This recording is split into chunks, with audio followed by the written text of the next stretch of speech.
अस्सलाम वालेकुम दोस्तों। अॼु आउं अजरक के बारे में कुछ मालूमात खणी आयो आहियां। यकीनन आगे पसंद ईंदी। हाँ शुरू कयूं था। अजरक सिंध जी सकावत जी सुञाण ऐं सुखड़ी आहे। आसारनि ऐं अञाणनि मां मालूम थिए थो त सिंध में अजरक जी तयारी ऐं इस्तेमालु क़दीम ज़माने खां हलंदड़ आहे। मोहन जे दड़े खां परोहत जी जेका मूर्ति मिली आहे उन्हीअ खे हिकु चादर ओढियल आहे।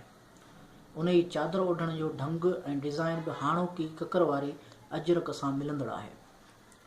अरबन अजरक खे अजरक जे नाले सां सॾियो आहे। अजरक जी माना आहे नीरो रंग।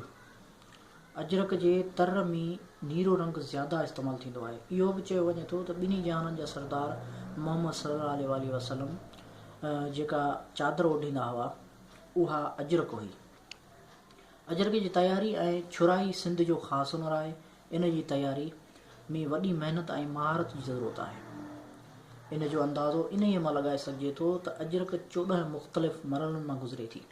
हर हिकु मरहले में मुख़्तलिफ़ पूर या ठपा लॻंदा आहिनि ऐं अजरक जे मुकमल थियण ताईं अटकल 2500 भेरा पूर लॻंदा आहिनि। इन खां सवाइ अजरक जी तयारी में अटकल 16 मसाला इस्तेमालु थींदा। डिज़ाइन ऐं रंग जे लिहाज़ खां अजरक जा क़िस्म ऐं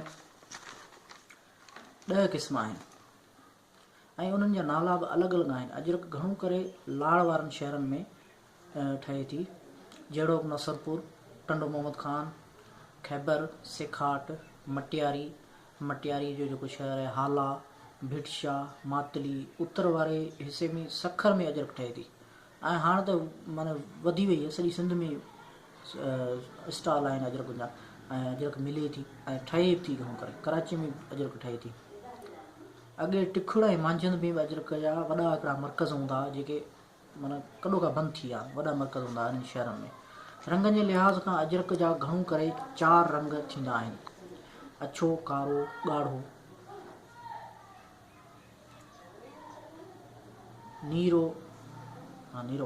कॾहिं हल्को हूंदो आहे।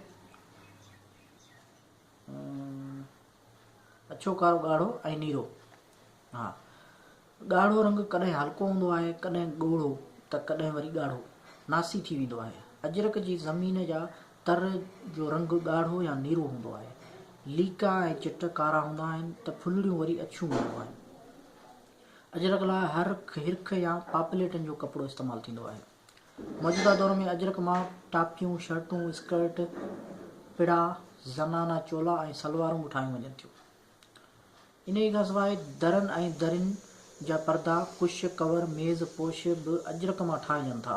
अजरक जी मक़बूलियत जो अंदाज़ो इन मां लॻाए सघिजे थो त कपिड़नि जे कारखाननि में बि अजरक जा डिज़ाइन ते पूरा ताकिया तयारु कया वञनि था।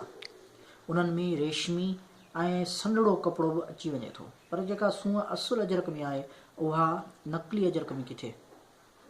अजरक नंढा तोड़े वॾा, औरतूं तोड़े मर्द पहिरीनि था। अजरक हर मौसम में पहिरे सघिजे थी। इहा ऊन्हारे में थधी ऐं सियारे में गरम महसूसु थींदी आहे।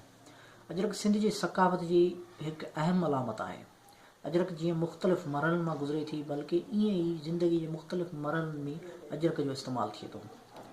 आम ज़िंदगी में त अजरक जो इस्तेमालु आहे ई, पर ख़ासि मौक़नि ते पंहिंजी मुहबत ऐं अक़ीदत जो सुहिणे में सुहिणो इज़हार अजरक सां हूंदो आहे त उन खे अजरक ओढ़ाई वेंदी आहे। असांजे ज़िंदगी में अजरक जे अमल दख़ल जो अंदाज़ो इन मां बि लॻाए सघिजे थो त पंहिंजे प्यारे दोस्त या अज़ीज़ जे मरण खां पोइ उन जी मैयत ते बि अजरक ओढ़ी वेंदी आहे। अजरक न रुगो सिंध ऐं पाकिस्तान में मक़बूल आहे, बल्कि हिन जी मक़बूलियत सिंध जूं सरहदूं टिपी ॾेसावर में बि पहुची चुकी आहे। ॾेसावर जे दोस्तनि खे ॾियण लाइ अजरक खां वधीक बहितर ॿी का बि सूखड़ी न आहे। उमेद त तव्हांखे मुंहिंजी वीडियो पसंदि आई हूंदी।